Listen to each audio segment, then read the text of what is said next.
Details చూస్తే రాజమండ్రి శివారు దివానా చెరువు అభయారణ్యం ప్రాంతంలో సంచరిస్తున్న చిరుత గత కొద్ది రోజులుగా జాడలేదు. అయితే నిన్న రాత్రి కడియం నర్సరీ ప్రాంతాల్లో చిరుత జాడ కనిపించడం అటవీ శాఖ అధికారులు ధృవీకరించడంతో ఈ ప్రాంత ప్రజలు భయాందోళన చెందుతున్నారు. దివాన్ చెరువు ప్రాంతం నుంచి చిరుత కడియం ప్రాంతానికి వచ్చినట్లు పాదముద్రల ద్వారా అధికారులు నిర్ధారించారు. అయితే కడియం వీరవరం రోడ్డు మధ్యలో ఉండే దోశాలమ్మ కాలనీలో చిరుత జాడలు కనిపించడంతో ఆ కాలనీ వాసులంతా తీవ్ర భయాందోళన చెందుతున్నారు. అటవీ శాఖ అధికారులు ఈ ప్రాంతాన్ని పరిశీలించి చిరుత జాడలు ఉన్నట్లు గుర్తించారు.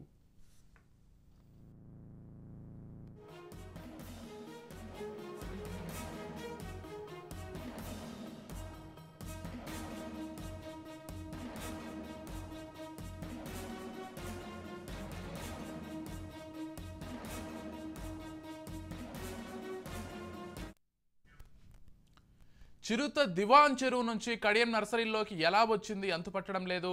కొన్ని నర్సరీల్లో సీసీ కెమెరాలు ఉన్నాయి. ఇప్పుడు అందరూ భయపడి రైతులు ఎవరు నర్సరీలో ఉండటం లేదు.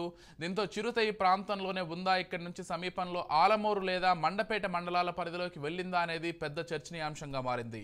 గంటకు సుమారు 100 కిలోమీటర్ల వేగంతో పయనించే ఈ చిరుత ఎప్పుడు ఎక్కడికైనా వెళ్ళగలదనే అవకాశం ఉంటుంది. ఇక ఏదేమైనప్పటికీ ఈ ప్రాంతాల్లో ప్రజలు జాగ్రత్తగా ఉండాలని అటవీ శాఖ అధికారులు హెచ్చరిస్తున్నారు.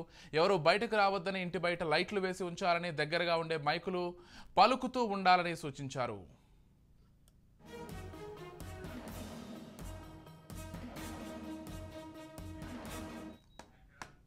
రైట్, ఇక చిరుత సంచారం అయితే కడియం నర్సరీ ప్రాంతాల్లో కొంత భయాందోళన గురి చేస్తుందని చెప్పుకోవాలి. ఇదే అంశానికి సంబంధించి మరింత సమాచారం ఇచ్చడానికి మా ప్రతినిధి విశ్వనాథ్ ఫోన్ ద్వారా సిద్ధంగా ఉన్నారు. చెప్పండి విశ్వనాథ్. Good morning Vijay. తూర్పుగోదావరి జిల్లాలో చిరుతపులి సంచారం ఇంకా కలకలం రేపుతోంది. ప్రధానంగా 3 రోజుల క్రితం రాజమహేంద్రవరం దివాన చెరువు అభయారణ్యం నుంచి తప్పించుకున్న చిరుత కనిపించకుండా పోయింది. దాంతో మంగళవారం రాత్రి సమయంలో కడియం నర్సరీ ప్రాంతంలో చిరుత సంచారం కనిపించడంతో స్థానిక రైతులు అధికారులకు సమాచారం అందించడంతో అటవీ శాఖ అధికారులు కడియం నర్సరీ ప్రాంతాన్ని సందర్శించి చిరుత అక్కడ సంచరిస్తున్నట్టుగా పాదముద్రల ఆధారంగా గుర్తించారు. దాని నేపథ్యంలో కడియం నర్సరీ రైతులు ఎవరు కూడా ఈ రోజు రైతులు గాని కూలీలు గాని నర్సరీ ప్రాంతాల్లోకి రాకూడదు, ఈ నర్సరీలోనే ఈ చిరుతపులి ఉండే అవకాశం ఉంది అనేది అధికారులు నిర్ధారిస్తున్నారు. అదేవిధంగా నర్సరీ ప్రాంతంలో ఉన్న సీసీ కెమెరాల ఆధారంగా కూడా పరిశీలన చేస్తున్నారు. మరో పక్క చిరుత గంటకి 100 కిలోమీటర్ల వేగంతో కదిలికదే ఉంటుంది.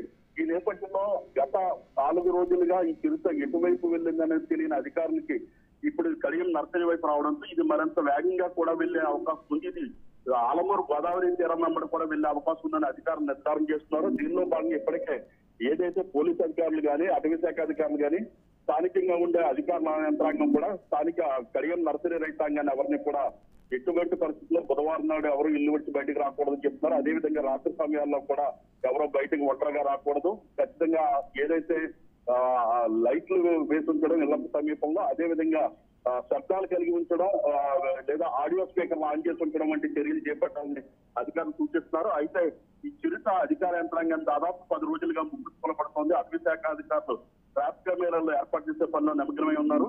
అయితే ఇది పూర్తిగా ఆలమూరు మండపేట ప్రాంతాల్లోకి వెళ్లే అవకాశం ఉందని కూడా అధికారులు అంచనా వేస్తున్నారు.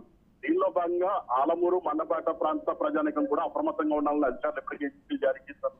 ఏదేమైనా మరికొద్ది ఈ సమయంలో చిరుతను పట్టుకునే విధంగా అధికార యంత్రాంగం సమాయత్తమవుతోంది. డిఎఫ్ఓ అటవీ శాఖ అధికారి భరణ ఆధ్వర్యంలో మొత్తం అన్ని రకాల చర్యలు చేపడుతున్నారు. ఎక్కడికెక్కడ ట్రాప్ కెమెరాలు ఏర్పాటు చేస్తున్నారు. నర్సరీ రైతాంగం దగ్గర ఉన్న సీసీ కెమెరాల ఆధారంగా ఈ యొక్క చిరుత కదలికలను కూడా గుర్తించే పనిలో అటవీ శాఖ అధికారులు ఉన్నారు. విజయ్.